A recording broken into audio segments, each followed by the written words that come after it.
ప్రస్తుతం నేను TGPSC office కాడ ఉన్నాను. కొంతమంది విద్యార్థి నాయకులు ఈరోజు చలో టీజీపీఎస్సీ పిలుపునిచ్చిన నేపథ్యంలో బందోబస్తు అయితే చాలా పెంచారు. మొత్తం బ్యారిగేడ్స్తో టీజీపీఎస్సీ గేట్ని అయితే మొత్తం క్లోజ్ చేశారు. ఎవరైనా అభ్యర్థులు టీజీపీఎస్సీకి సంబంధించి అంటే ఆఫీసు స్టాఫ్ కానీ లేకపోతే టీజీపీఎస్సీకి సంబంధించిన ఎవరైనా స్టూడెంట్స్ సంబంధించిన వాళ్ళు ఇష్యూస్ ఉన్న వాళ్ళు వస్తే మాత్రం వాళ్ళ ఐడి కార్డులు చెక్ చేసి క్షుణ్ణంగా పరిశీలించిన తర్వాతనే పంపించడం జరుగుతుంది. ఈరోజు టీజీపీఎస్సీ ముట్టడి నేపథ్యంలో మొత్తం భారీ పోలీస్ బందోబస్తు, ఒక పక్కన ఎవరైనా వస్తే వెంటనే అరెస్ట్ చేసి పంపించే విధంగా పోలీస్ వ్యాన్లు కూడా ఇక్కడ ఏర్పాటు చేయడం జరిగింది. మామూలు పోలీస్తో పాటు సిఆర్ఏఎఫ్ సిటీ ర్యాపిడ్ యాక్షన్ ఫోర్స్ కూడా చాలా పెద్ద ఎత్తున ఇక్కడ ఉంది. ప్లస్ టాస్క్ ఫోర్స్ ఆఫీసులు కూడా, టాస్క్ ఫోర్స్ పోలీసులు కూడా చాలామంది మోహరించడం జరిగింది. ఎందుకంటే గతంలోనే టీజీపీఎస్సీ ముట్టడి చాలా వరకు సక్సెస్ అయిన నేపథ్యంలో పోలీసులు చాలా ముందస్తుగా బందోబస్తు ఏర్పాటు చేశారు.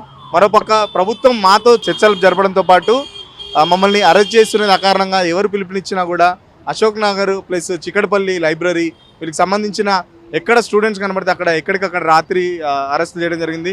మొదటి నుంచి కూడా మళ్ళీ రాత్రి నుంచి కూడా జిల్లాల్లో కూడా ఎవరైనా కొంచెం ఉద్యమాన్ని లీడ్ చేసే వాళ్ళు కనబడితే వాళ్ళ పోలీసులు ఫోన్ చేస్తూ మరి వాట్సాప్ గ్రూప్లో కూడా కొంచెం ఎవరైనా కదలికలు కనబడితే వాళ్ళని వెంటనే అరెస్ట్ చేసే విధంగా కూడా రాత్రి నుంచే అరెస్టులు కూడా చేశారు.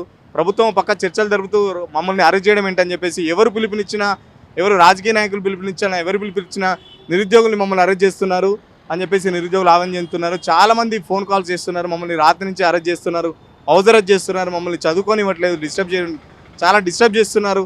ఒక పక్కన చర్చలు అంటూనే ప్రభుత్వం 24 గంటల్లో శుభవార్త వింటారనుకుంటూ ఓ పక్క చెప్తూ మళ్ళీ ఎవరు పిలుపునిచ్చా మమ్మల్ని అరెస్ట్ చేయడం ఏంటి, ఎవరు పిలిపిస్తే వాళ్ళని అరెస్ట్ చేయాలి కానీ ఎవరో ఏదో పిలుపునిస్తే మేమేదో చేస్తామని చెప్పేసి మమ్మల్ని అరెస్ట్ చేయడం ఏంటని చెప్పేసి మరో పక్క చెప్తున్నారు. చూస్తున్నాం కదా, మొత్తం తెలంగాణ పబ్లిక్ సర్వీస్ కమిషన్ మొత్తం గేట్ మొత్తం క్లోజ్ చేయడం జరిగింది. మొత్తం బ్యారిగేడ్స్ మొత్తం ఇక్కడ మొత్తం ఎవరు రాకుండా బ్యారిగేడ్స్ కూడా చాలా అడ్డం పెట్టారు. ఇక్కడ పోలీస్ ఫోర్స్ కూడా చాలానే ఉందని చెప్తున్నారు.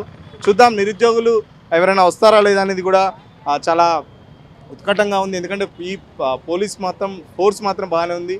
వచ్చే నిరుద్యోగులు కూడా ఈ ఫోర్స్ని చూసి రాలేని పరిస్థితి. ఎందుకంటే ఒకరికి 10 మంది పోలీసులు చొప్పున ఇక్కడ బందోబస్తు నిర్వహిస్తున్నారు.